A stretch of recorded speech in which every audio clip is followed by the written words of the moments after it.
Lideramos el camino de la opinión pública y buscamos que la cultura del debate alcance consensos y soluciones a los problemas de nuestro país.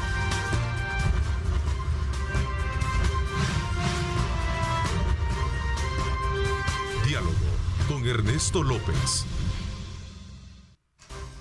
Martes 27 de abril de 2021, gracias por estar con nosotros. Qué placer enorme, como siempre, saludarles. Nos da muchísimo gusto estar con ustedes desde muy tempranas horas de la mañana, sabiendo que nos acompañan. Saludos muy cordiales a todo el equipo de Telenoticias 21, por supuesto a Osvaldo y también a todos nuestros colaboradores acá en el foro.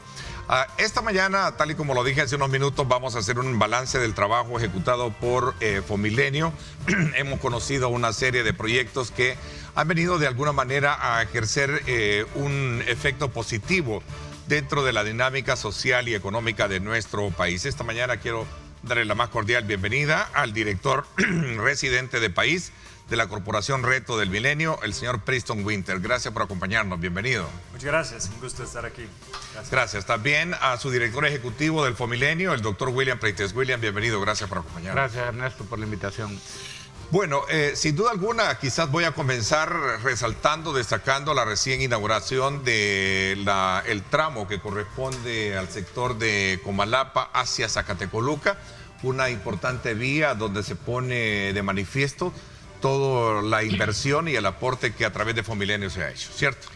Exactamente. Quizá, Ernesto, en primer lugar, como contextualizar toda esta cantidad de obras que se han financiado a través de Fomilenio 2, que todas están orientadas hacia un objetivo común, que es contribuir a reducir la pobreza a través de un crecimiento económico que sea intensivo en la generación de empleo formal.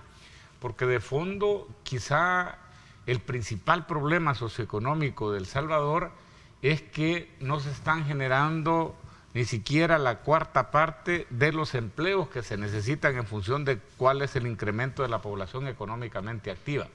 Cada año ingresan al mercado laboral en El Salvador alrededor de 50,000 personas, un poquito más de 50,000 personas, pero apenas se han estado generando 13,000 empleos formales por año en los últimos 20 años.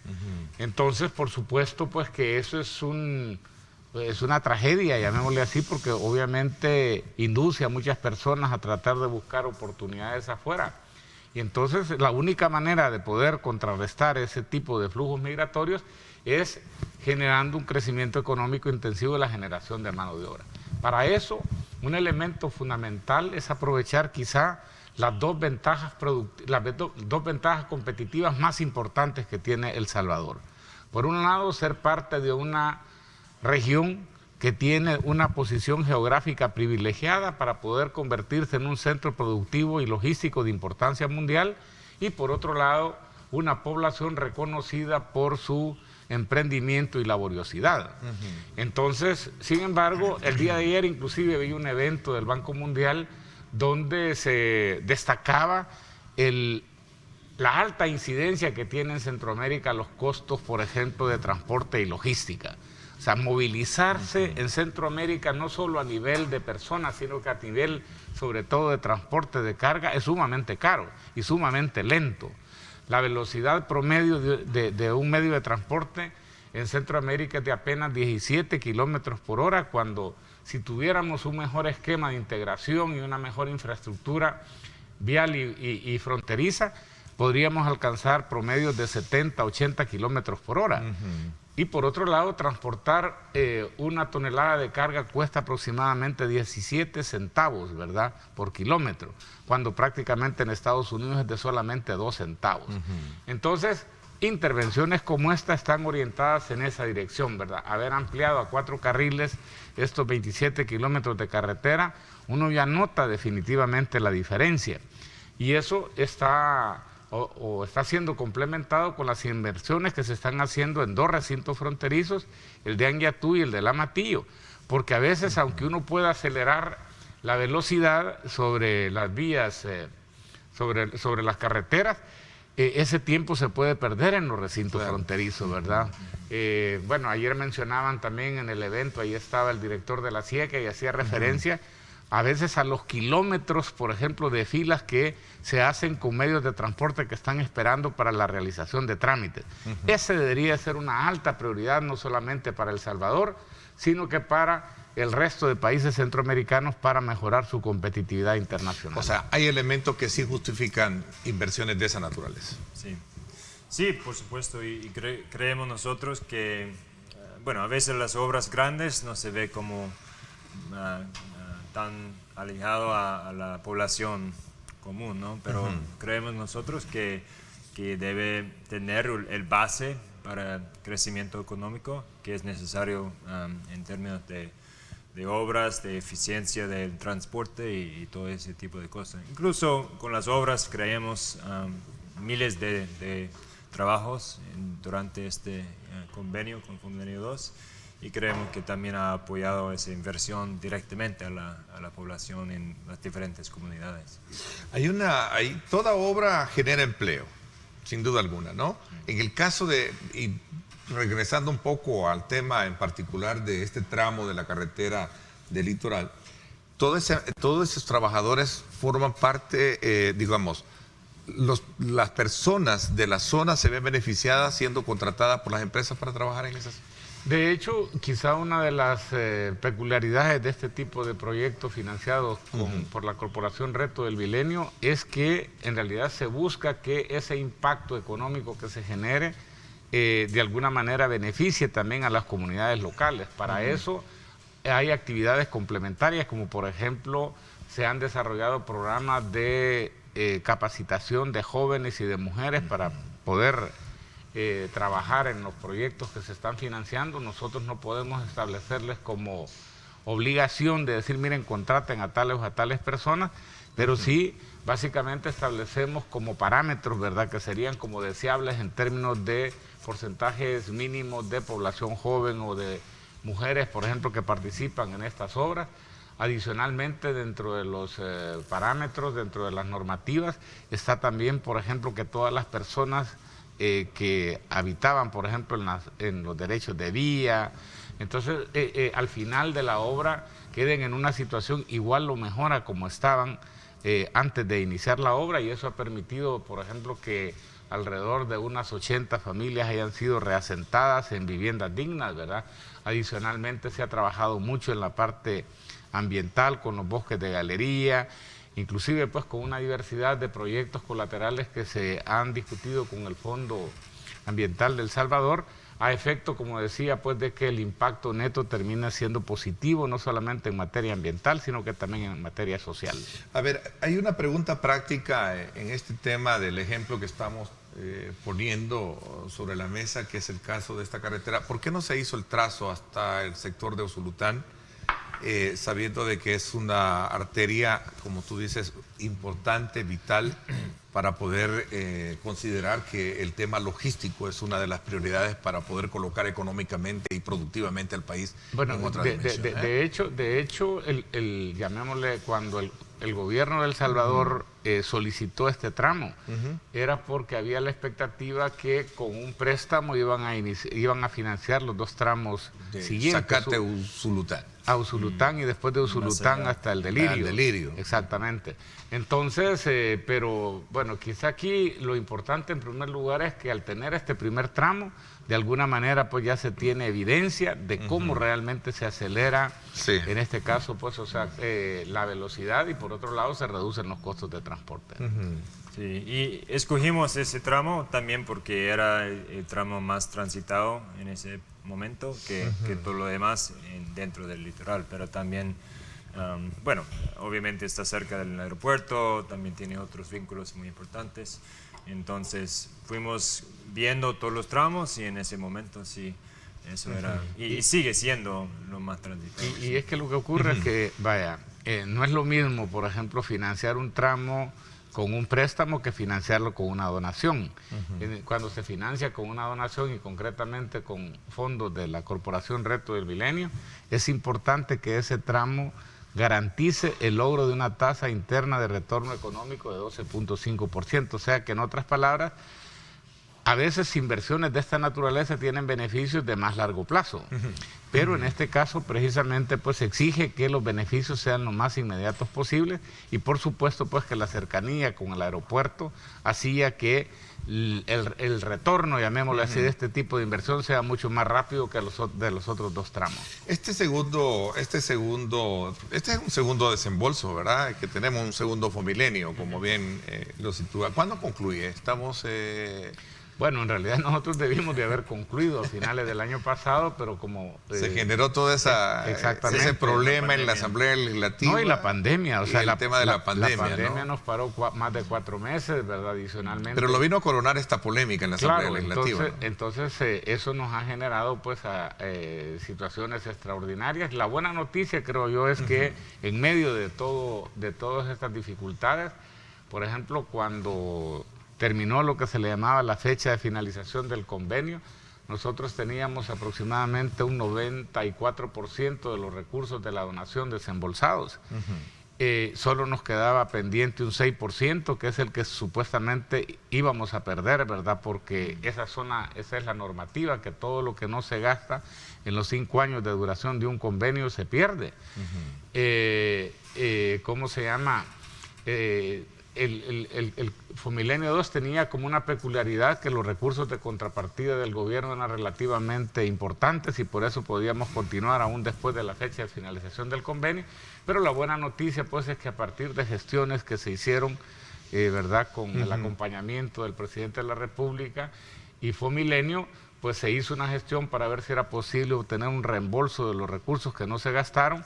Todavía no tenemos la notificación formal, pero sí nos están diciendo que la mayor parte, probablemente entre 16 y 18 millones de los 20 que no desembolsamos, nos podrían ser reembolsados en los próximos días. ¿Qué va a pasar con el resto? ¿Quién lo pone? O sea, lo puso el gobierno de El Salvador para terminar las obras. Estos serían otros 16, 18 millones que nos van a servir para financiar nuevas obras. Sí, bueno, tuvimos, MSC puso unos 277 millones en la mesa. Para este segundo desembolso, los 277. Sí, Fomilenio 2. El gobierno en este caso comprometió 88 millones. Entonces, y eso yo creo que es el mayor porcentaje de cualquier otro país que hemos trabajado nosotros. Entonces, que haya clasificado para estos un programas. Compromiso bastante fuerte porque creían en los proyectos, eran parte de la estrategia del gobierno y del Estado y bueno, lo ven como un aporte importante. También en enero nos aportó un poco más el Ministerio de Obras Públicas para poder continuar y terminar las obras que están ahora ejecutando. Sí. Ahora, estos programas sin duda alguna pasan por al solicitante pasa por una reclasificación tomando en consideración varios indicadores, ¿no? Ya casi bajo esta misma, digamos, etapa de conclusiones de las obras, entiendo que queda entonces solo Anguiatú, el proyecto Anguiatú. No, tenemos 8 obras. 8 obras, todavía no. La primera ha sido entonces del tramo del litoral. Nosotros teníamos aproximadamente, creo que eran 58 obras de infraestructura, pero teníamos adicionalmente cerca de 40 intervenciones adicionales de no infraestructura. De todas esas tenemos solamente pendientes de finalizar 8. Ok, hablo de los indicadores. Estos de alguna manera van en el camino de las inversiones evaluándose o desde un principio entran bajo esa categoría de decir sí, aplican y aquí están, ¿no? Indicadores que van desde el tema de transparencia, etcétera, etcétera, ¿no? Sí, ¿verdad? O sea, realmente la Corporación Reto del Milenio no produce ningún indicador, pero sí recolecta, ¿verdad?, una diversidad de subindicadores a través de los cuales construye 20, ¿verdad? Que están aglutinados como en 3 grandes grupos, que uno está relacionado con invertir en la gente, ¿verdad? El segundo está relacionado con libertades, el respeto a las libertades civiles y políticas, y el tercero que está relacionado, presto sería como le denominan, libertad económica. Libertades económicas. Así, y entonces Son 20 indicadores, de los cuales hay que cumplir 10, ¿verdad? Por lo menos, y adicionalmente hay 3 que son considerados como de cumplimiento obligatorio, de manera tal pues que todos los años sale en el mes de octubre o noviembre un reporte donde indica pues cuál es el nivel de cumplimiento o no cumplimiento de todos los países, ¿verdad?, con relación a esos 20 indicadores. Entonces uno tiene que estar permanentemente pendiente y sobre todo pues quizá identificar aquellos donde hay dificultades porque tal vez no se han aprobado, o donde, por ejemplo, puede estarse experimentando un deterioro a efecto pues de simultáneamente, ya no como Fomilenio, ¿verdad?, sino que como gobierno ponerle una atención especial, ya sea para que pasen a una situación de cumplimiento o para que no caigan en incumplimiento. Hay una, digamos, como una idea de que el país con este nuevo desembolso puede llegar a un tercero, aplicar a un tercero, teniendo en consideración los valores que en su momento, pues, si estamos en un segundo es porque realmente somos un país acreedor de este tipo de programas. Yo lo resumiría así, ¿verdad? Sí. Para poder optar a una tercera donación de parte de la Corporación Reto del Milenio, hay que ponerle atención a 3 aspectos. Okay. En primer lugar, finalizar exitosamente el convenio que está en marcha, en este caso Fomilenio 2. O sea, terminar estas 7 obras es fundamental. Okay. Lo segundo es, en efecto, tener una propuesta lista, ¿verdad?, sobre en qué podría consistir el destino de una tercera donación. Okay. Para eso es necesario hacer un diagnóstico sobre cuáles serían los principales problemas u obstáculos al crecimiento que hay que atacar, cuáles serían como los proyectos en los que se concretizaría esa tercera donación o ese tercer convenio. Y el tercer, y eso o sea, someterlo pues en este caso pues a consideración de la Junta Directiva de la Corporación Reto del Milenio. Y el tercer elemento es cumplir con los indicadores. Para cumplir con los indicadores, quizá más que una cuestión de estar esperando, la clave está en diseñar una estrategia y en tener lista una estrategia sobre qué es lo que va a hacer el país para mejorar el desempeño, como decía, de esos indicadores que no están en cumplimiento o que podrían caer en una situación de incumplimiento. Porque uno de los principales objetivos que tiene este tipo de convenio entre el país y Fomilenio es trabajar, obviamente, bajo la idea de reducir la pobreza, ¿verdad?, trazando una meta de crecimiento económico. Sí. ¿Qué tanto esto se ha logrado cumplir, digamos, con este segundo esfuerzo de inversión que se ha hecho? Sí. Bueno, creemos nosotros que, en medio de la pandemia ha sido un éxito bastante bueno en términos de terminar los proyectos. Ya obviamente estamos todavía trabajando en este año 2021, pero creemos en algún momento que no iba a terminar por los efectos de la pandemia, por los altos costos de las demoras que hubo. Entonces sí, MSC está feliz ahorita que estamos en los meses finales para terminar las obras, y creemos también que el impacto de estas obras, y no solamente obras, pero hicimos bastante trabajo en la educación, en capacitar a docentes, a líderes de los diferentes liderazgos dentro de las escuelas, y también obviamente construimos 46 escuelas o renovamos escuelas que ya existían. Entonces creemos que invertir en la gente y en este mecanismo también apoya bastante en términos de la posible crecimiento de empleo y de obras y todo eso. Bueno, de hecho, este objetivo planteado de reducir la pobreza y trazar una meta de crecimiento para generar oportunidades es parte también, digamos, como de la agenda que los Estados Unidos tiene precisamente para evitar el tema de inmigración en países que están identificados como de alta influencia migratoria, como es el caso Triángulo del Norte. No, y uno, como digo, realmente decir que cuando se logra el objetivo de reducir de manera sostenida la pobreza o lograr tasas de crecimiento robustas y sostenidas a lo largo del tiempo, son objetivos realmente bastante ambiciosos, pero loables.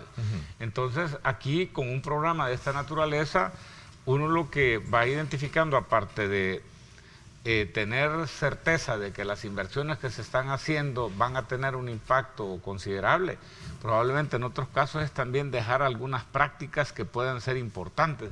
A mí, por ejemplo, me agradó mucho que hace aproximadamente 15 días estuvimos en el Zonte, donde nosotros estamos haciendo 2 obras, una planta de tratamiento de aguas residuales, porque ahí hay una ventaja competitiva natural que son las olas, pero que si no le damos el tratamiento debido a las aguas residuales, nosotros mismos estamos matando esa ventaja competitiva natural.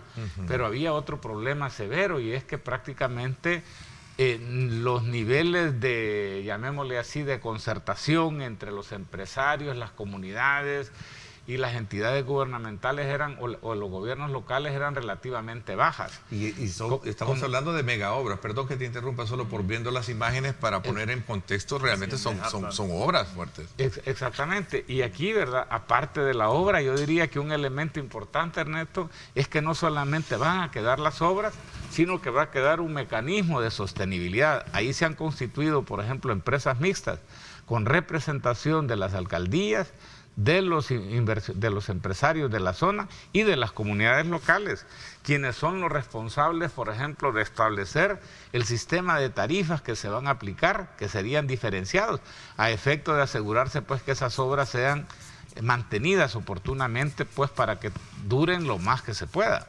Entonces, yo diría que eso es un elemento novedoso, realmente saber que las comunidades y los empresarios y las entidades gubernamentales trabajen de la mano, que es lo que estamos observando ahí.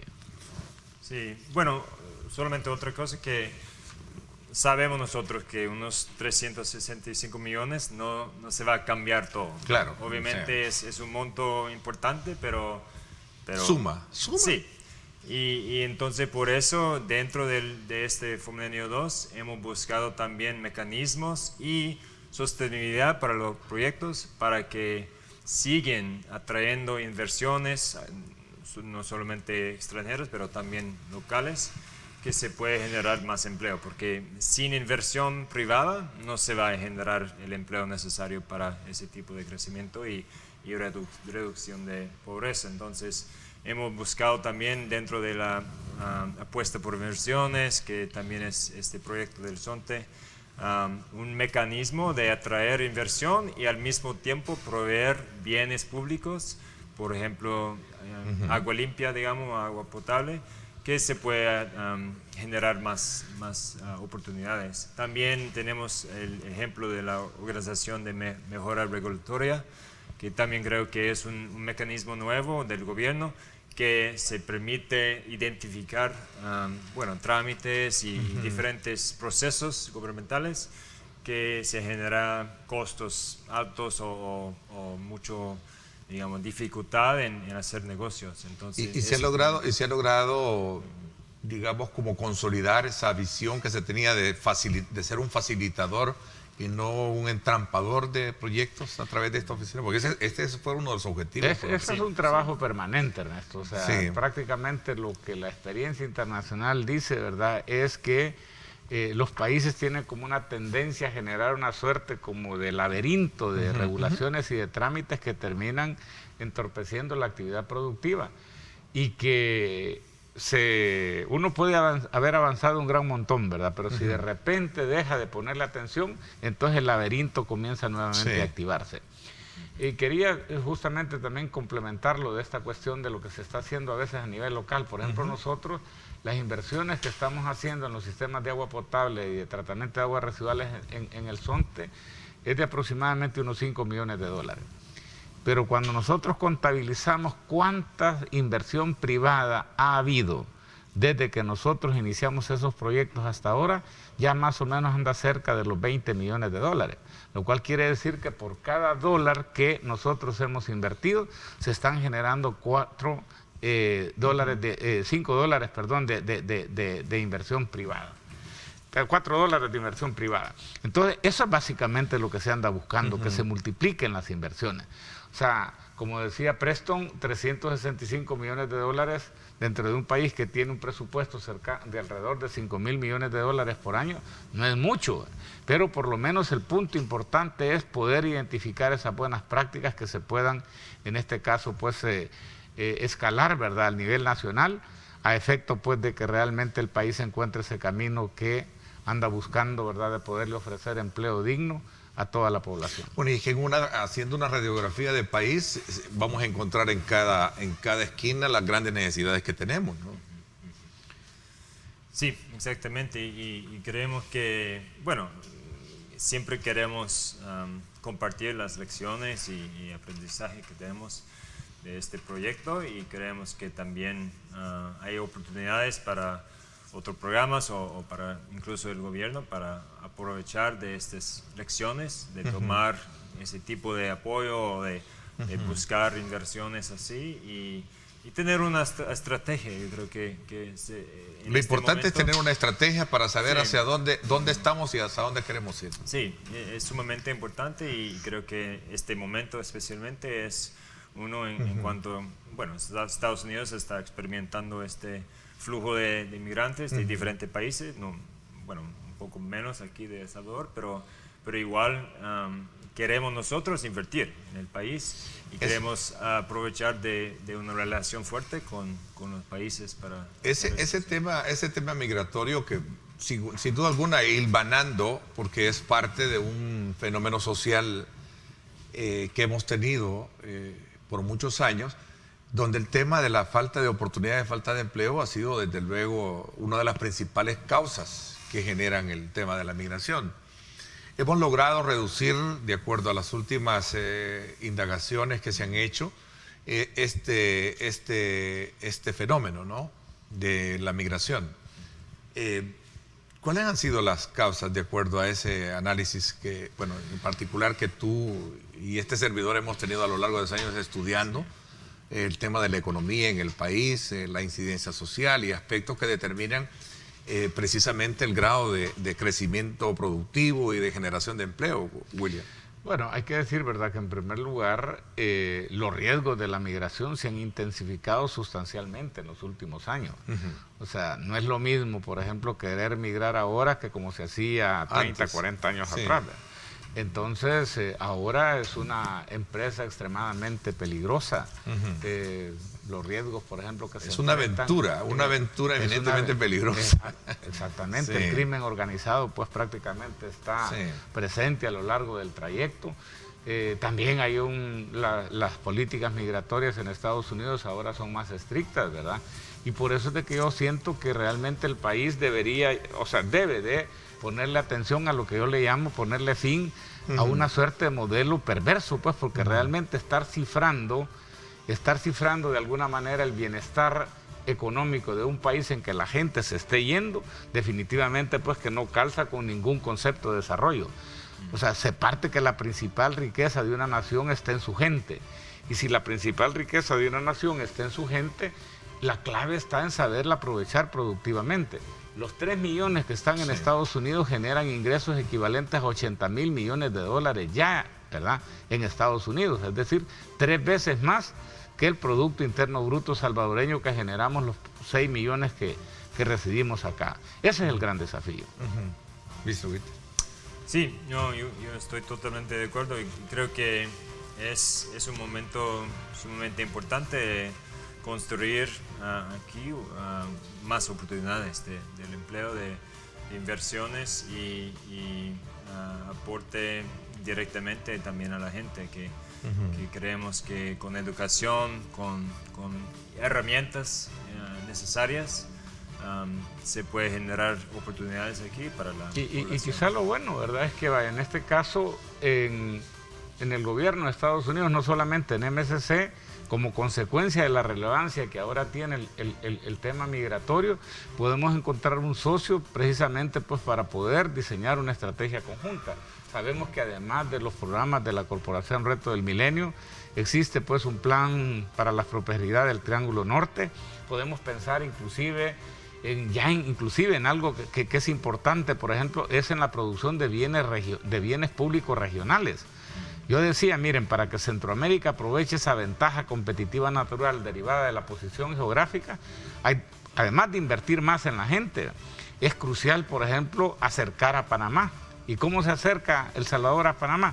Bueno, o Guatemala a Panamá, con mejores vías de comunicación y por supuesto con trámites mucho más ágiles en los recintos fronterizos y también comunicarnos con el norte, o sea, en la medida que estemos más cerca del Atlántico, con mejores carreteras, con ojalá también, incluso, ¿por qué no pensar ya en transporte férreo, verdad? Y con recintos fronterizos eficientes, pues definitivamente vamos a experimentar en el norte lo que ya están experimentando países en el sur como Panamá y Costa Rica. Okay. Sé que ustedes están exentos de, digamos, no exentos, pero sí un poco cuidadosos de hacer un abordaje de escenarios políticos, pero sin duda alguna tiene que ver mucho con ese clima de confianza y desarrollo para este tipo de obras. Perdón, y uno de los aspectos elementales que yo he visto en toda esta plática que hemos tenido es que el tema de la relación con el sector privado es fundamental también para poder de alguna manera entrar en consonancia con uno de los objetivos que traza también o propósitos este tipo de inversiones, que son los asocios públicos privados, ¿cierto? Sí, ¿verdad? Voy a hacer una pausa y regresamos un poco en consonancia hablando de estos temas. Gracias por estar con nosotros, son las 7:01. Gracias por acompañarse de nuestra señal.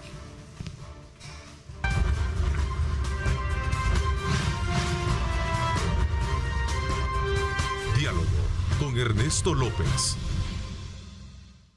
Gracias nuevamente por estar con nosotros. Vamos a ir en esta etapa última de nuestra conversación con nuestros invitados, William Pleitez, director ejecutivo de Fomilenio 2, y también Preston Winter, director residente de país de la Corporación Reto del Milenio. Hablamos sobre el tema de la relación o vínculo directo como uno de los propósitos que también se plantea dentro de este convenio, sí, que es el sector privado. Es una pieza fundamental en esto, ¿no? Sí, claro. Bueno, como ya hablamos, sin la inversión privada y con inversión adicional desde afuera también, no va a ser posible crear el crecimiento económico ni el empleo que se necesita para poder proveer este tipo de oportunidades para la población. Entonces, sí hemos buscado, en este caso, mecanismos como el APP, el asocio público-privado, que lo que busca es traer inversión para operar o para hacer un tipo de concesión, digamos, para un bien público por cuántos años, digamos, puede ser unos 20, 30 años, para que se mejore el funcionamiento y también que trae dinero que no necesita gastar el Estado. Entonces, sí. Yo diría, ¿verdad?, que una de las claves para poder tener éxito en generar esa cantidad de empleos que los países necesitan, ¿verdad?, es una alta confianza y una buena relación entre 4 sectores claves. El gobierno, el sector privado, ¿verdad?, las comunidades y en este caso, digo, el gobierno central y también los gobiernos locales. Entonces, los asocios público-privados y el Fondo de Apuestas por Inversiones justamente tienen esa particularidad, le ponen atención específica a ese tema. Ahora tenemos nosotros como ventaja un gobierno que goza de un alto nivel de confianza de parte de la población. Por otro lado, tenemos nosotros, por ejemplo, que el sector privado cuenta con una cantidad importante de recursos. Por ejemplo, cuando uno ve la cantidad de ahorro no movilizado que eventualmente podría ser utilizado no solamente para ofrecer bienes, llamémosle así, privados, sino que también para ofrecer bienes públicos. Cuando uno examina países como Inglaterra, ¿verdad?, el grueso de la infraestructura escolar es construida y administrada en la parte de infraestructura por inversionistas privados, uno dice, realmente hay oportunidad de que el sector privado participe más activamente en proveer bienes públicos. No solamente en el caso de escuelas, sino que también podrían ser también centros de salud, podrían ser, por ejemplo, bueno, en otros centros penitenciarios. Hay una diversidad de infraestructura pública que es necesaria y que definitivamente con una buena relación entre el Estado, el sector privado y las comunidades, definitivamente pues que se puede acelerar, y en la medida que esas inversiones se hagan más rápido, se van a generar también más empleos. Este proyecto planteado muy estratégico por el gobierno, y por eso un poco hice el comentario anteriormente de los temas vinculantes internos, la construcción de un aeropuerto, el tema de el tren del Pacífico, son megaproyectos, ¿no? Sí, ¿verdad? O sea, son megaproyectos y a veces son indispensables. Por ejemplo, cuando uno examina sobre todo la dinámica de una economía como la panameña, que hace 25 años estaba de alguna manera postrada. Sí. De repente hay un presidente que dice, miren, le vamos a apostar a la ampliación del canal de Panamá. Una una planificación original decía que se requerían 7.000 millones de dólares, al final se terminaron requiriendo más de 12.000 millones de dólares, después vino una línea de metro, entonces, y prácticamente eso hizo que Panamá en aproximadamente 10 años había pasado de la postración casi que a una economía de pleno empleo. ¿Qué digo? Porque con esto lo que quiero decir es que los megaproyectos son importantísimos. Es también, sin embargo, crucial de asegurarse de hacer las evaluaciones oportunas para asegurar que van a generar el retorno, que de alguna manera garantice que van a ser social y económicamente rentables. Entonces, a mí sí me parece pues que es sumamente positivo pensar en megaproyectos. Y por supuesto, pues algunos... ahí viene la oportunidad de los asocios público-privados, ¿verdad? Por ejemplo, a veces, es decir, un gobierno puede ser que diga, mire, me interesa este proyecto, pero si evalúa la posibilidad de concesionarlo como asocio público-privado, va a tener elementos adicionales para asegurarse que en efecto ese proyecto va a ser social y económicamente rentable y por consiguiente sostenido en el tiempo. Okay, sí, por esa razón era, digamos, necesario hacer un abordaje también desde esa perspectiva en proyectos como los que estamos hablando desde el principio, ¿no? Sí, y ahorita, bueno, está pendiente una aprobación del proyecto de terminal de cargo en el aeropuerto, que ya hubo un proceso, ya seleccionaron una empresa que se va a invertir en ese proyecto para ampliar el terminal de cargo en Comalapa, y entonces esperamos que en poco tiempo ya se va a aprobar la asamblea y puede ser... Y se concretice esto. Ustedes... Imagínense, Ernesto, ¿sí? un asocio público-privado de una línea de tren que arranque en Panamá y que termine, por ejemplo, en Guatemala. O sea, solo para ponerse a pensar el impacto que una obra de esa naturaleza traería para la integración centroamericana. Y estamos hablando, nosotros creemos que es ¿cómo se llama?, que puede ser una distancia demasiado grande, pero sin embargo en Europa nosotros tenemos líneas férreas que, que tienen una distancia muchísimo mayor. Ok, tras 5 años y una prórroga, se acerca el fin de Fomilenio 2, 30 de abril.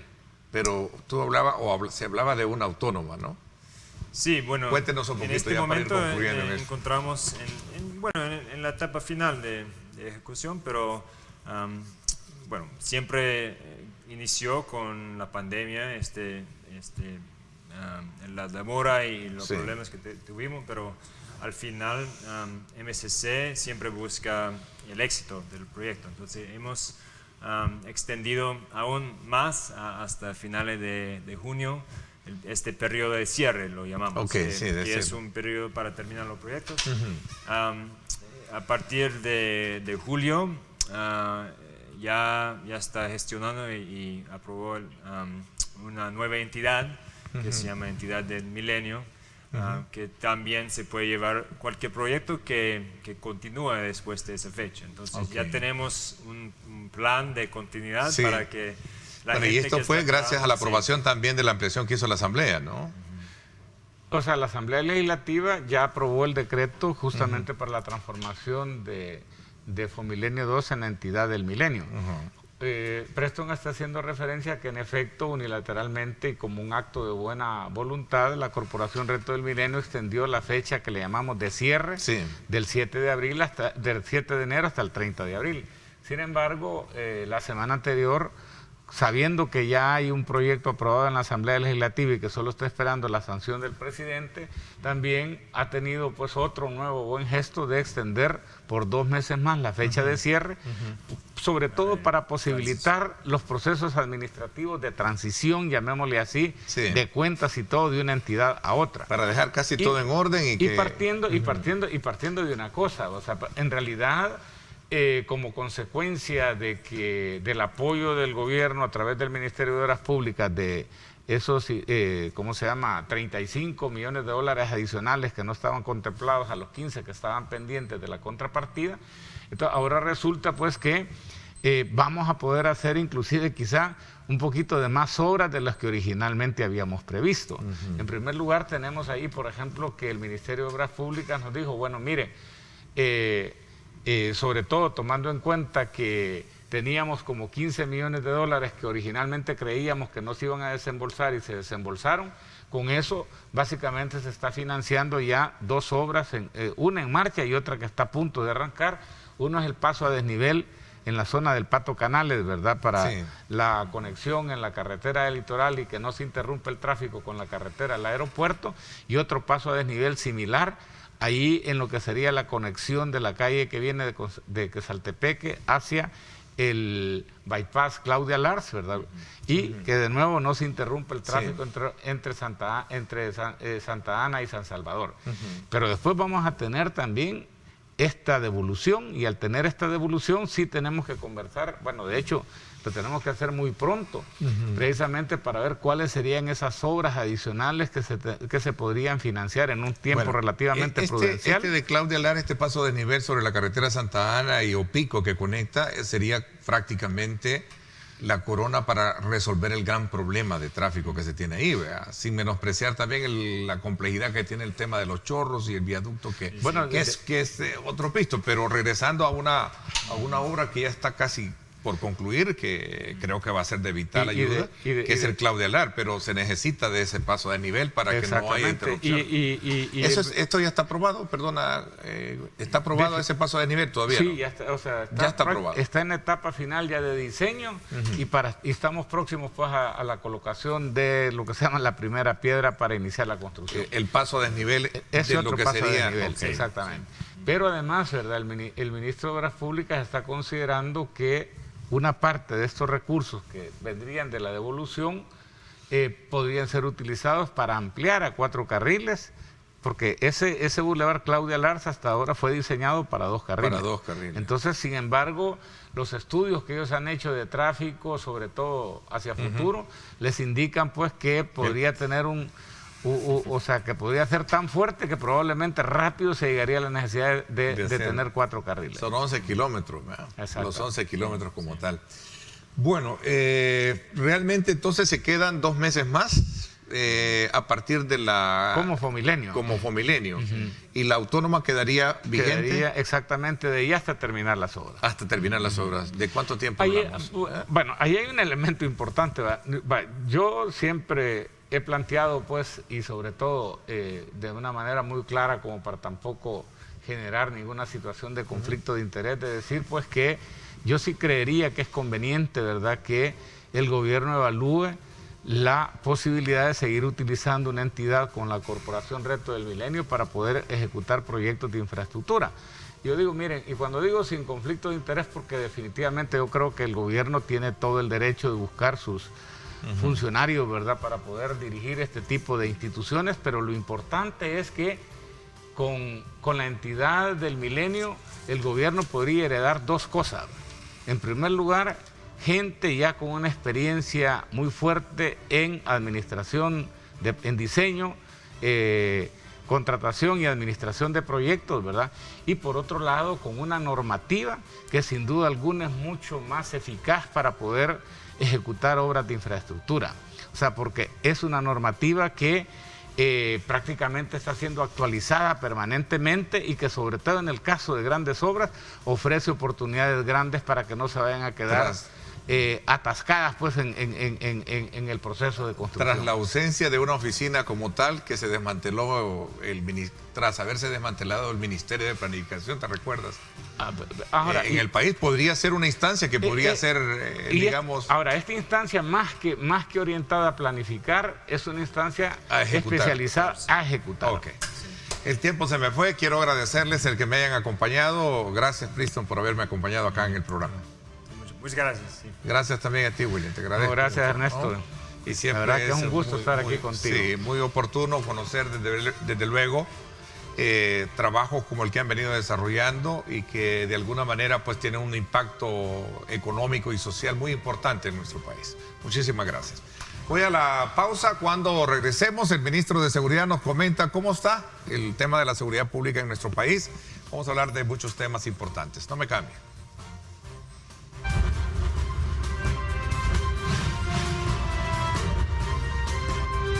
Diálogo con Ernesto López. Aprovecho también darle la más cordial bienvenida a esta segunda parte del programa al ministro de Justicia y Seguridad Pública, el licenciado Gustavo Villatoro, con quien vamos a hacer un repaso de las actividades que están encaminadas desde luego a el tema de la seguridad pública y por supuesto otras acciones. Ministro, gracias por acompañarnos. Buenos días, Ernesto, gracias. Buenos días a los televidentes. Bueno, no habíamos tenido la oportunidad, es la primera vez. Felicidades y éxitos en esta nueva tarea, Gustavo. Gracias, Ernesto, gracias. Aquí estamos pues asumiendo la responsabilidad de dirigir el Ministerio de Justicia y Seguridad. Es una decisión del señor presidente Bukele, pues que por supuesto vamos a poner toda nuestra experiencia y toda nuestra voluntad para sacar adelante este tema. A ver, voy a comenzar un poco en este conversatorio contigo, en este diálogo, conociendo un poco más de precisiones en torno a esta operación que se llevó a cabo junto con la Fiscalía y que ha llevado precisamente a la detención de varias personas, entre ellos funcionarios como los dos alcaldes capturados en esta supuesta red de corrupción, ¿no? A ver, cuéntanos un poquito. Esta es una operación Monarca y tenemos la operación de la Fiscalía que se llama Operación Caso Regidor. ¿Sí? Así se han denominado. Sí, efectivamente el día domingo, ya al filo de la medianoche, recibimos las 19 órdenes de captura por parte de la Fiscalía General de la República y eso pues nos hizo echar a andar nuestra Operación Monarca, que era para poder ejecutar las 19 órdenes de captura que contemplaban 14 allanamientos en 3 departamentos de El Salvador, con más de 170 elementos. Durante la implementación, en las primeras horas de la madrugada ya íbamos teniendo resultados. Los principales de la estructura, en este caso pues los dos alcaldes, tanto de San Rafael Obrajuelo como de Zacatecoluca, ya habían sido aprehendidos, ya se les habían leído sus derechos y se les hizo saber también los delitos por los cuales estaban siendo procesados. Al terminar ya al salir el sol, ya tipo 7 de la mañana, ya habíamos ejecutado 16 órdenes administrativas de captura, 2 que continuamos buscando y 1 que se encuentra fuera del país. Todo está relacionado a negociaciones ilícitas, cohecho propio, cohecho impropio, es decir, todos los delitos que comprende el capítulo de la corrupción estaban siendo ejecutados bajo esta Operación Monarca, que efectivamente no solo es el tema de los servidores públicos involucrados, sino que nosotros lo mencionábamos ayer, aquí se devela justamente todo el entramado. El entramado que está detrás de un acto de corrupción, porque siempre nos han dicho que nosotros, los funcionarios públicos, somos corruptos. Lo importante del procedimiento de Zacatecoluca es que van los empresarios que corrompen el sistema también. Y eso es importante porque todo ese círculo, no solo vemos al funcionario señalado o que ha aceptado dinero, sino que también vemos a los que le entregaron y a los intermediarios que mediaron para que ese dinero entre el empresario y el funcionario llegara a su destino. Aquí se cumple aquella tesis o aquel comentario popular, ¿verdad? Que para que haya un corrupto debe existir un corruptor, ¿no? Sí, y eso es lo importante de esta operación, Ernesto. A pesar de que es en 2 gobiernos locales, pero nos está, digamos, confirmando lo que siempre habían querido mantener debajo de la mesa. Es decir, como que si nosotros los funcionarios públicos somos corruptos per se. ¿Ya? Hay otros actores, empresarios irregulares, empresarios que siempre buscan una competencia desleal a través de ese acercamiento con las autoridades, que salen a la luz en este caso, y eso es importante porque, pues, lo que Sí, digo, siempre que estábamos viendo una pata de la mesa, ¿verdad? Okay. Y aquí estamos viendo las 4 patas de la mesa involucradas, incluyendo, fíjate cómo es el actuar de estos empresarios en el caso de Zacatecoluca. Corrompen autoridades municipales para lograr sus objetivos de las estaciones de bus, etcétera, etcétera. Pero también corrompen a nuestros funcionarios policiales para que ellos vayan a ejecutar un plan de hostigamiento contra los buceros que eran competencia de ellos. Entonces, son dos ellos tratan de corromper en términos generales a toda la estructura del gobierno local. Tú hablabas bien claro, ministro, del tema del trama, ¿no? Incluso hay un oficial de la policía, ¿no? Correcto. Junto con, creo que un cabo, y no sé si hay agentes, ¿no? El cabo, ¿Qué pasó ahí? El cabo no lo hemos logrado capturar todavía, pero el oficial de policía sí está detenido. Es lo que te comentaba. Sí, Estos empresarios locales buscaban a la policía y ¿por qué no a la policía de seguridad pública? ¿Por qué no a la policía rural? ¿Por qué tenía que ser con la policía de tránsito? Porque justamente ellos le permitían tener ese hostigamiento hacia la competencia legal que ellos tienen, pero le hacían una competencia desleal al utilizar nuestro cuerpo de policía para sus fines propios, ¿verdad? Pero no es la forma de ser empresario, utilizar a funcionarios o servidores públicos para competir. Ayer conversaba con el fiscal general, de hecho se vino directamente acá a conversar con nosotros sobre este tema, y ahora la prueba está en que, o mejor dicho, el desafío está en que se logre probar todo esto, porque mientras no se, digamos, delibere todo este proceso, todo quedará precisamente en un proceso de judicial que conlleve a lograr condenas, si es que hay verdaderamente elementos que lo justifiquen, para ir de alguna manera quitando este tema de la corrupción en el país. Sí, no, y es importante. Yo creo que son 2 instituciones en un principio las que generan este tipo de investigación, ¿verdad? Por constitución, la Fiscalía y la Policía.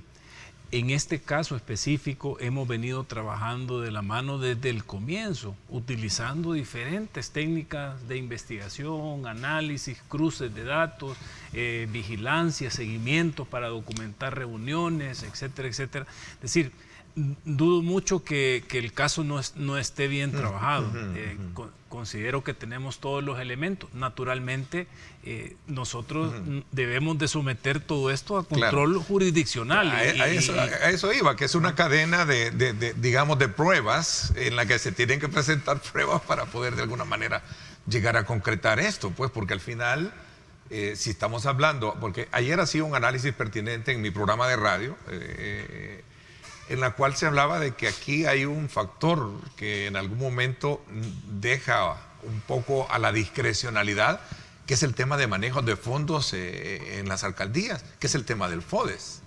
Esto tiene que ver mucho con el tema de FODES. Sí, es por eso te digo, este caso de estos dos municipios del departamento de La Paz, pues nos dejan una cruda realidad de cómo a través de los últimos años se ha estado manejando la cosa pública a nivel de los gobiernos locales. ¿Ya? Porque fíjate, en este caso se compraba lámina de forma irregular, a sobreprecios, obviamente, para poder entregarlo a las comunidades. Al comprar con sobreprecio, naturalmente tengo menos láminas y menos beneficiarios.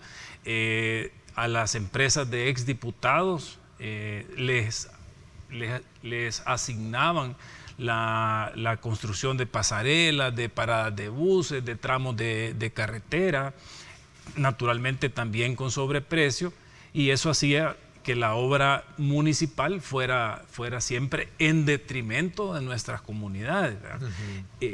La mala utilización de los fondos. O sea, mira, yo creo que como gobierno central, y en este caso específico el señor presidente Nayib Bukele, no se ha equivocado en tomar ese dinero de inversión municipal y concentrarlo en una dirección de obras municipales, porque está claro del abuso, el uso incorrecto, casi que ilícito de parte de algunas municipalidades con respecto a los fondos que deben de ir directamente hacia nuestras comunidades y a la población a la que nos debemos.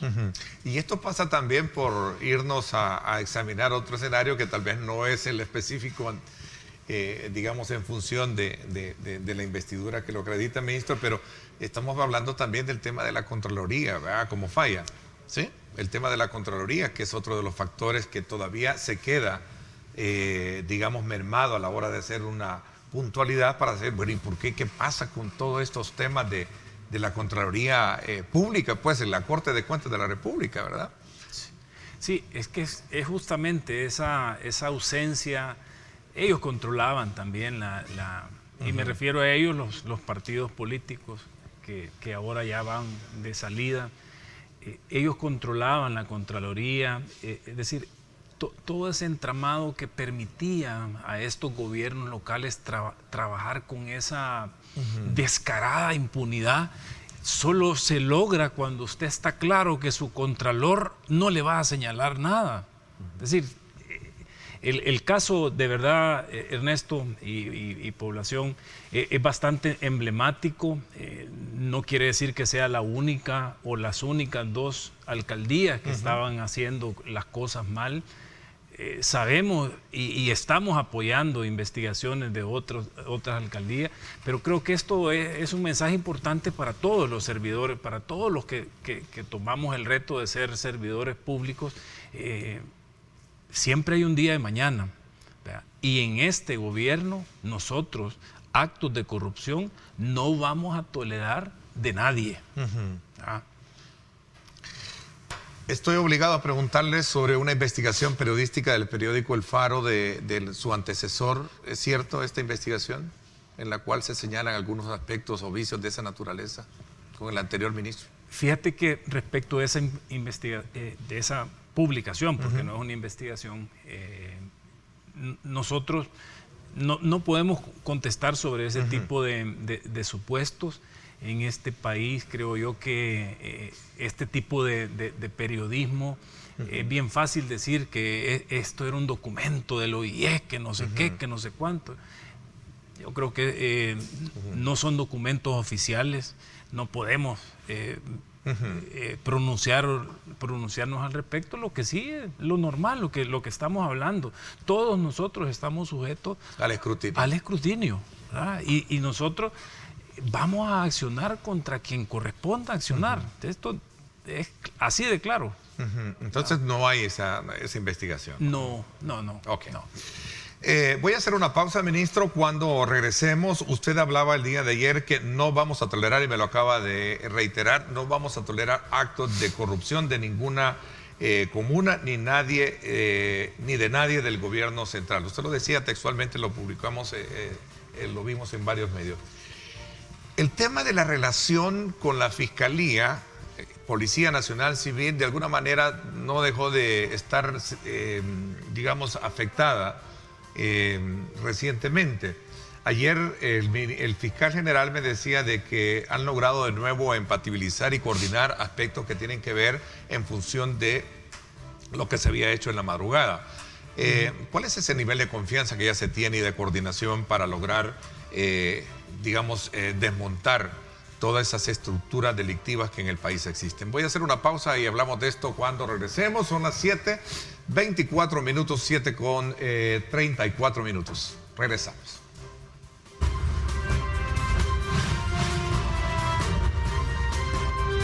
Diálogo con Ernesto López. Bueno, continuamos conversando con el ministro de Justicia y Seguridad Pública, Gustavo Villator, y ahora entramos un poco a ver esa coordinación efectiva que debe de haber entre instituciones, como el caso de la Fiscalía General de la República, ¿no? ¿Cómo están bajo esa lógica de trabajo para atacar el delito? Sí, siempre es importante, Ernesto, y esto es casi que un matrimonio que siempre me ha tocado vivir, ¿verdad? Sí. Por mi experiencia como fiscal en el área de crimen organizado, pues siempre teníamos los mismos problemas de coordinación, ¿verdad? Con la policía se quejaba de nosotros como fiscalía, pero gracias a Dios la reforma del 98, que casi que nos obliga a que ese matrimonio, ahí estamos. Es decir, y es un matrimonio que hay que saber llevar. Sí. Entonces empezamos en aquel momento a crear todos estos mecanismos de coordinación, de colaboración, para generar confianza, porque en la medida en que dos instituciones encargadas de hacer investigaciones no se ponían de acuerdo, pues eso va en detrimento de los salvadoreños, ¿verdad? Entonces, con esa apertura es que hemos querido nuevamente conectar esta relación que debe haber institucionalmente, porque aquí uno no va a sentarse a hablar cosas personales. Claro. Ya esto no es un tema de afinidad, de amistad, sí, nada. Esto es de aplicación de ley. Esto es aplicación de ley. Usted tiene que poner la institucionalidad policial y la institucionalidad de la Fiscalía a trabajar en conjunto. Para preservar al Estado, que parte de la... Para preservar al Estado y preservar también a nuestra sociedad, porque si no, entonces no hay reparación de las víctimas, no saciamos esa sed de justicia que tiene nuestra gente. Esto es... Y eso es lo que hemos estado construyendo, tratando nuevamente de conectar esas piezas.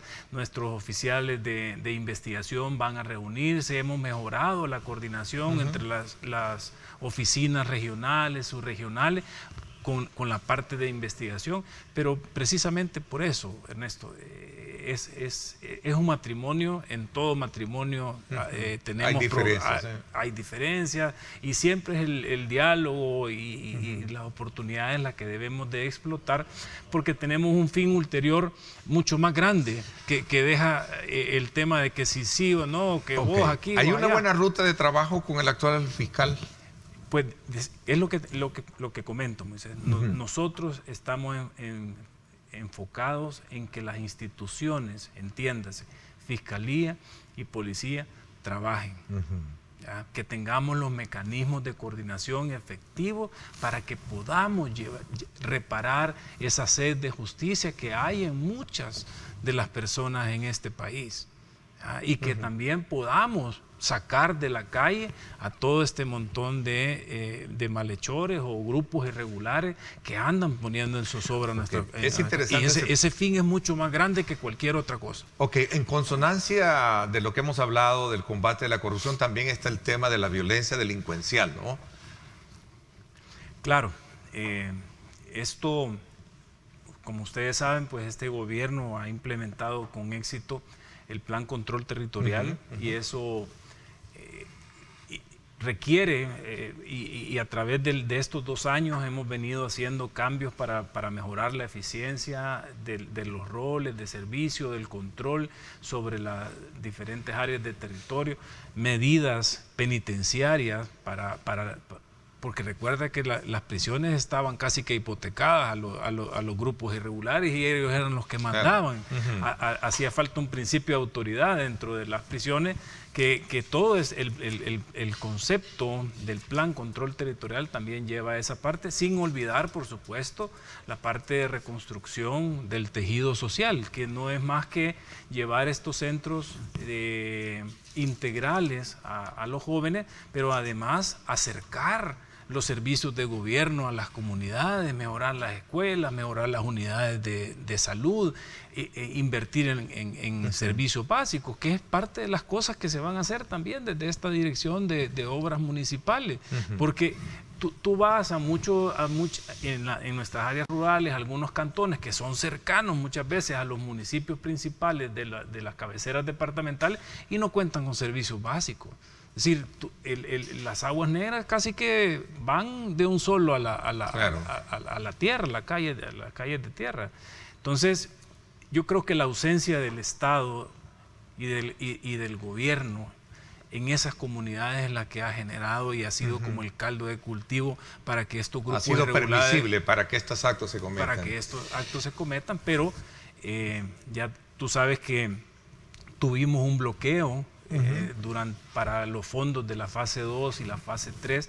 La fase 2 era siempre reconstrucción y la fase 3 ya enfocada en la parte de modernización. En conjunto, ahí estamos hablando más de $200 millones que nunca nos entregaron y sin embargo no hemos dejado como ejecutivo de seguir ejecutando las fases del plan control territorial y los resultados están a la vista. Creo que... O sea, el número de homicidios que tenemos... digamos, es el reflejo de la efectividad con la que se ha hecho. ¿Qué hay del tema de las estadísticas de personas desaparecidas? ¿Cómo de alguna manera se interpreta toda esta disyuntiva que se genera mientras la versión de uno es otra, mientras la oficial, digamos, plantea otro escenario? Sí, en el tema nosotros aquí fuimos bastante claros desde el principio en este fenómeno de desaparecidos específicamente. Sí. Porque es un fenómeno que tiene demasiadas aristas, ¿ya?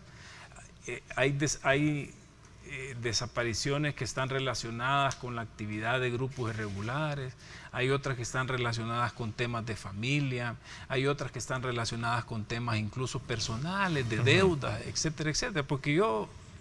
Es decir, no quisiera dar demasiados ejemplos acá, pero creo que con esos 3 ámbitos nos quedamos en las diferentes aristas que hay detrás del fenómeno. No es como cuando tú hablas de homicidio. Homicidio, naturalmente, alguien le arrebató la vida a alguien. En el tema de desaparecidos, ¿hay una actividad criminal siempre detrás? No.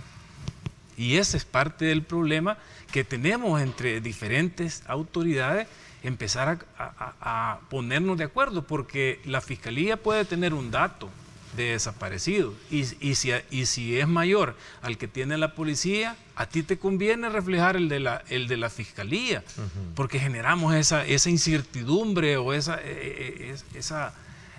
desinformación. Y tú te vas a datos que tengan ONG sobre desaparecidos, todavía es superior a lo que tiene la Fiscalía y a lo que tiene la policía. Entonces me quedo con la de las ONG. Entonces también, Ernesto, el tema de desaparecidos implica un manejo responsable también a nivel mediático, ¿ya? Porque lo que estamos viendo es como una agenda que va tratando de hacer esto como que si no hay muertos, pero sí hay desaparecidos. Como que no hay muertos, no hay desaparecidos. Pero qué bien que ahora podemos hablar de este tema y no de tantos muertos. No hay muertos, pero sí hay desaparecidos. Esa es la agenda que en algún momento quieres. Digamos pero eso no quiere decir que nosotros no estamos siguiendo los protocolos, no nos estamos acercando a las familias de la víctima. La mayoría de casos reportados como desaparecidos aparecen, ¿ya? En los otros casos donde no aparecen, estamos haciendo investigaciones, evacuando diferentes hipótesis. A mí me sorprende que de repente, ya mire, en un caso específico, el director de policía dijo que la persona se había ido para otro país. Sí. Esas son hipótesis.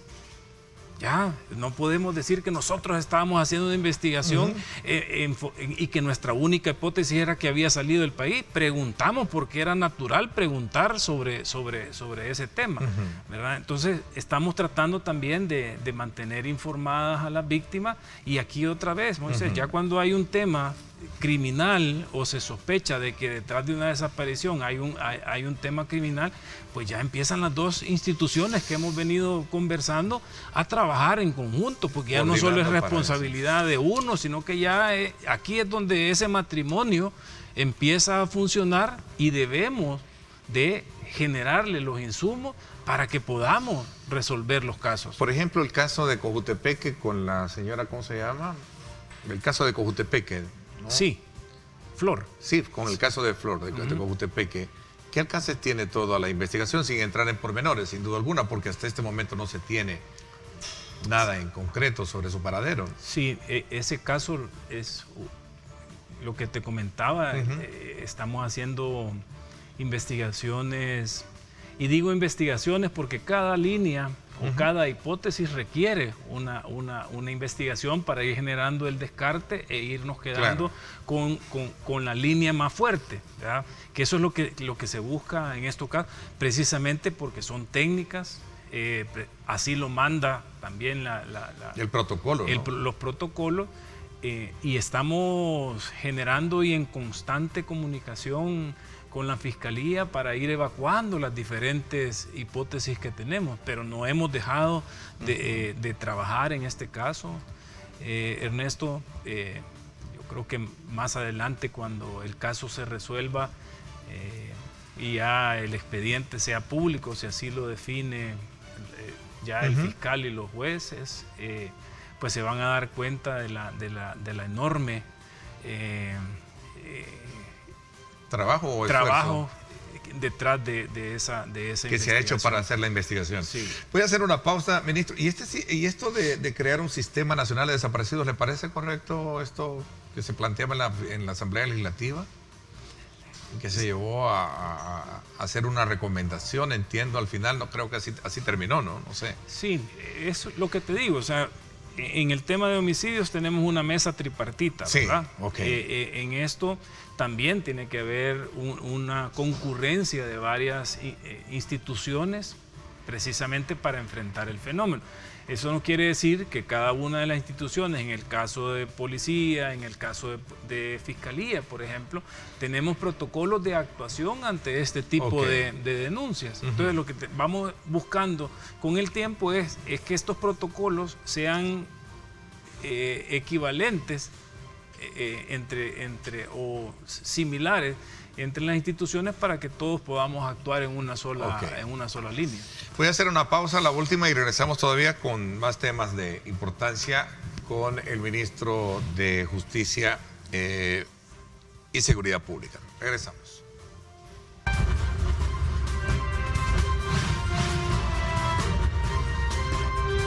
Diálogo con Ernesto López. Bueno, gracias. Vamos a aprovechar estos minutos para seguir conversando con el ministro que nos acompaña, ministro de Justicia y Seguridad Pública, Gustavo Villator, esta mañana. Ministro, esta nueva correlación de fuerzas políticas que conlleva, tengo a pensar que se van a generar más recursos para poder combatir el tema de la violencia, de la delincuencia en el país a partir del Plan Control Territorial en sus fases que están por complementarse, ¿no?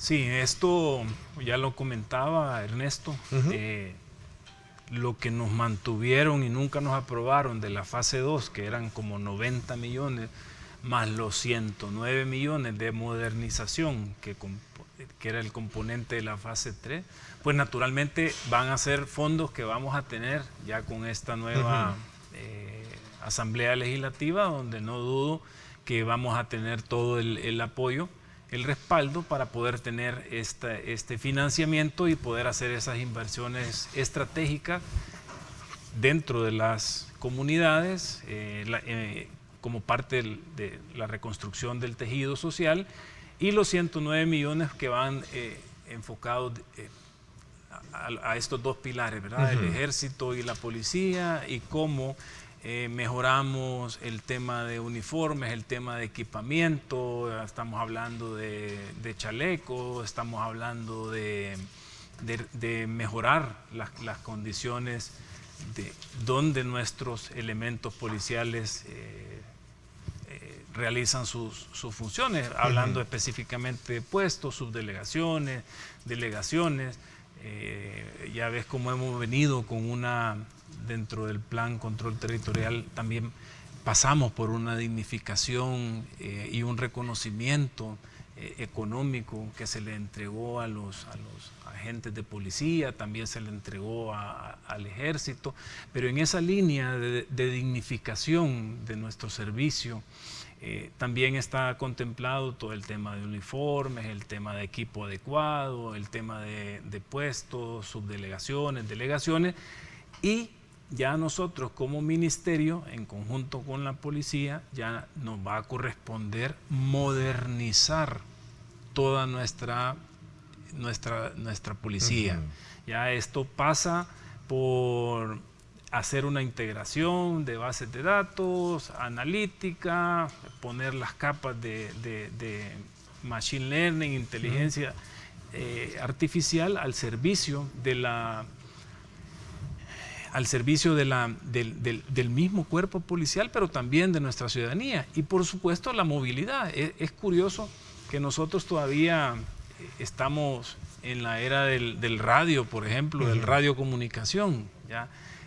Todo eso es lo que vamos a modernizar. La tecnificación de buscar la tecnificación. Yo siempre, en algunas reuniones internas que hemos tenido sobre este tema, digo, miren, nuestras patrullas es menos armas y más sensores los que necesitamos, ¿ya? Y eso es modernización. Claro. Sensores RFID para poder levantar la información de los vehículos, que en el futuro próximo, pues los vehículos, el sticker que va en el parabrisas va a llevar un RFID, y así es como nosotros vamos a poder identificar sin necesidad de detener sobre la marcha vehículos. Entonces todo ese equipamiento sensorial que van a tener este nuevo concepto de patrullas modernas que queremos tener para nuestra policía es parte de esta fase de los 109 millones. ¿Qué se ha hecho con el tema de las extorsiones, ministro? Porque de alguna manera también hay sectores que reconocen que ha funcionado el plan, que se ha logrado reducir el tema de homicidios, violencia, si lo queremos ver desde el punto de vista general.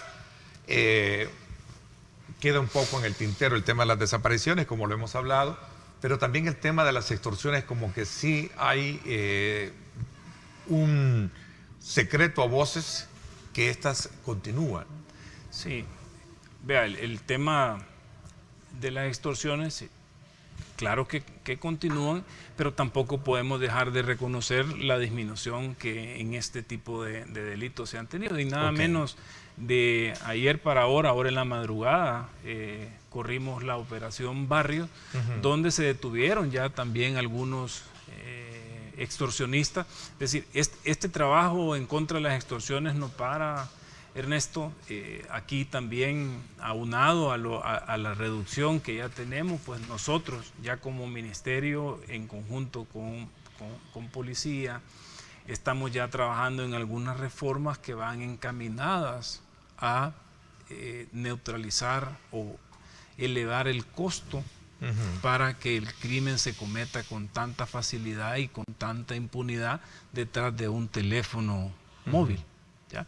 Entonces, el fenómeno de las extorsiones no solo le entramos por el tema del despliegue en el territorio, por investigaciones efectivas, sino que además le vamos a entrar con reformas legales para evitar que sea tan fácil, desde la impunidad y la cobardía detrás de un teléfono, poder estar haciendo este tipo de delitos a nuestra gente.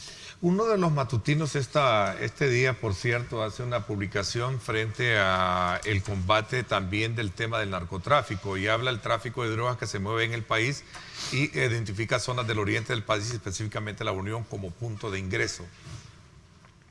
Fíjate que en ese caso... No sé si vio esta información. No la he visto. Sin embargo, siempre dentro de este tipo de capturas que salen un poco del día a día, el día de ahora, en la madrugada, se implementó un operativo en Oriente cuyo cabecilla es el hermano de otro sujeto que en el pasado también estaba relacionado a actividades de contrabando y de narcotráfico. Estamos hablando de Jorge Luna Pereira, que es hermano del difunto famoso Chepe Luna, que operaba con gran impunidad allá en el oriente del país junto con Reinerio Jesús Flores Lazo. ¿Ya? Entonces, la captura de esta madrugada ya rompe el esquema de esas capturas por montos pequeños, ¿verdad? O porciones pequeñas de droga.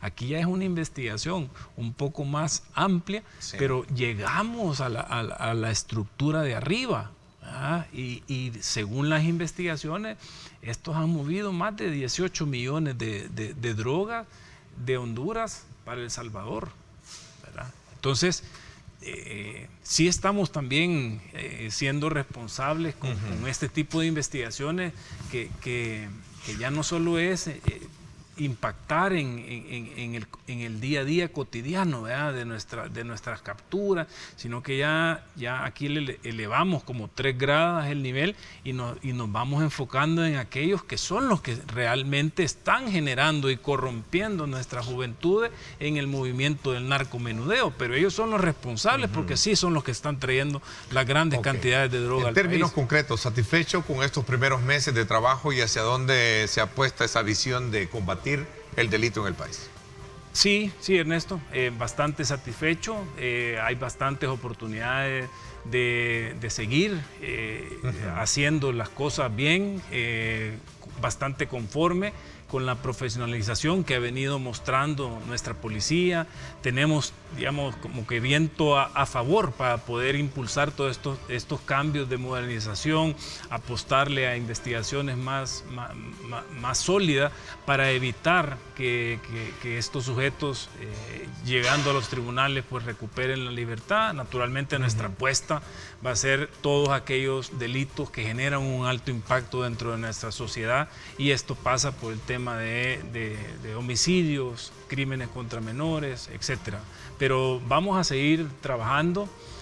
Agradezco pues al señor presidente Nayib Bukele nominarme o nombrarme en este cargo, y es algo que estoy haciendo con mucho gusto, lo disfruto, y vamos a poner siempre toda nuestra experiencia, porque creo que como salvadoreños nos merecemos un mejor país y estamos dispuestos a construirlo con esta nueva asamblea que vamos a tener, porque vamos también a reformar todas las leyes precisamente para contar con todas las herramientas para que el crimen no salga adelante y nosotros como sociedad y como salvadoreños nos quedemos siempre de víctimas y atrás en esto. Ministro, le agradezco mucho que me haya acompañado. Las puertas están abiertas de este programa para que podamos, desde luego, seguir en curso, conociendo el comportamiento y el trabajo de una institución tan importante como es la Corporación Policial y el resto del ministerio que también se adscribe, ¿no? Gracias por haberme acompañado. Gracias, Ernesto, y buen día para todos. Gracias por mi parte. Esto es todo por hoy. Pásenla bien y, como siempre, recuerden lo más importante: amar a Dios sobre todas las cosas. Lideramos el camino de la opinión pública y buscamos que la cultura del debate alcance consensos y soluciones a los problemas de nuestro país.